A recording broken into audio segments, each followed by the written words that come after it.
My apologies. We had about 100 businesses take advantage of it at that time, and there were over 663 bids, 51 resulting, 663 million in bids, 51 contracts for about 145 million.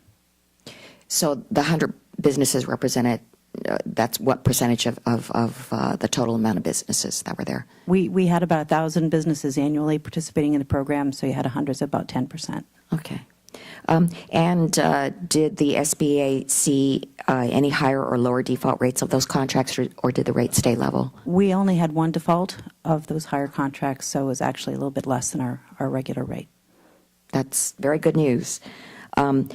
Currently, there are 12 approved surety companies that can issue bonds in the prior approval program, while there are only 5 companies that issue bonds in the preferred program. Yes. Why are there so few surety companies that participate in the SBA surety bond program? On the preferred side, or on both? On the preferred side, our guarantee level is 70%. On the prior, it's 80 to 90%, depending on the company. And we hear from industry that the 70% guarantee, as you heard from Mr. McCollum, is also a detriment, particularly in troubled economic times. So 70% guarantee has decreased the participation rate on the preferred side. On the prior approval side, we had seen a decline over the last 10 to 15 years in participation in our program. And that was largely due over a historical period that we closed some offices. Our cycle times in terms of application and honoring guarantees were very delayed, and it caused cash flow problems in the industry. As you see in the last 5 years, we have turned that corner, and our bond volume is growing again, and our surety participation is growing. So we've addressed those concerns. Our cycle times are much, much more reasonable, and we're hoping to get more surety companies participating. Very good. Thank you. You're welcome. Mr. Dalton. Thank you. I appreciate very much your understanding.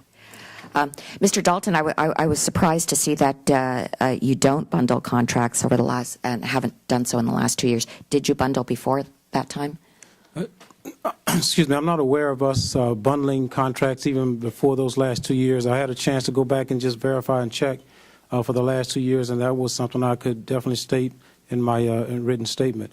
But bundling contracts within the Corps is something that's is certainly frowned upon, and what we'd have to do if we were to bundle contracts is certainly go beyond the Corps of Engineers to receive approval to do so. What we do within the Corps is we've got a program and a process very similar to that we would follow for consolidation of contracts, just as we would follow if we were doing bundling of contracts. But the reason for the 2 years is that's as far back as I had a chance to go back and verify. So it wasn't necessarily a change in policy? No, absolutely not. In fact, I'm pretty safe in saying, I feel pretty safe in saying that our policy has always been that we do not bundle contracts. I see. Mr. Guerin, you do bundle contracts then in GSA? No, we don't, ma'am. Oh, you don't either? No. Okay. And is this a change in policy, or you've never done that? There are instances in the past where bundling occurred, but it is not a common practice of GSA, and it does require additional levels of approval for us to do that, so we do not do bundling. And is the disincentive this additional scrutiny? No, it's the nature of what we build. We have large projects, typical single building projects where bundling really isn't necessary to accomplish what we need to accomplish. Okay, very good.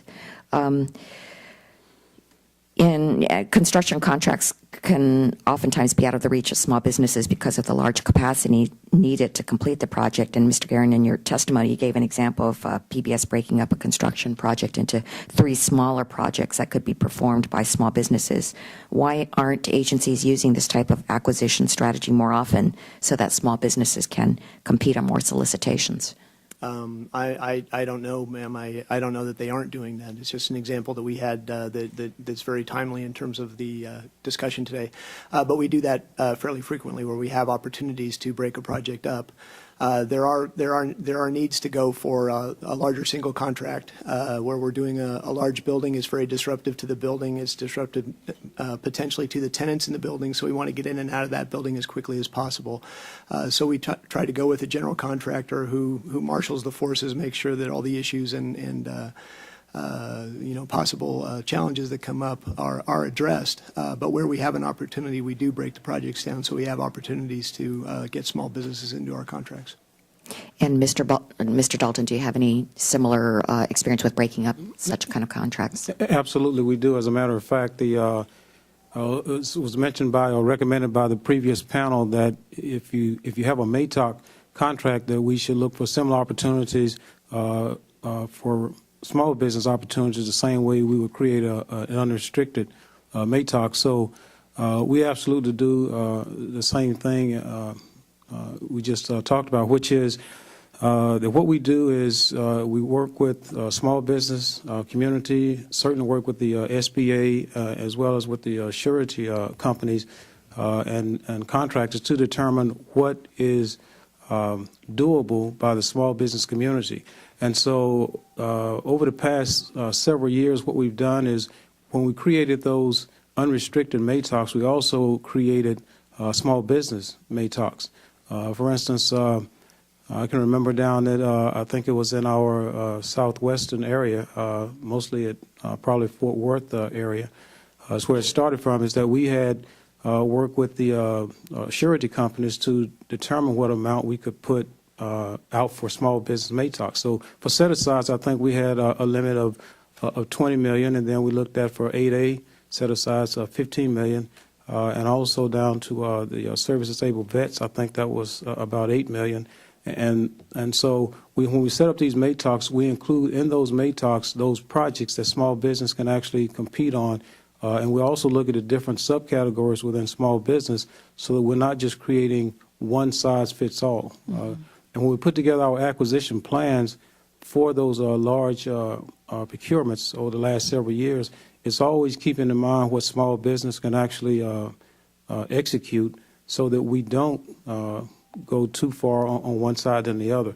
And finally, the last thing I would just mention, because we keep going, discussing bundling versus consolidation. Well, the reason why, one of the things we look at under consolidation is we make sure that we don't consolidate projects that used to be available to small business and consolidate those to where they're no longer available, executable by small business. So we try to keep certainly small business in mind. Thank you. I yield back.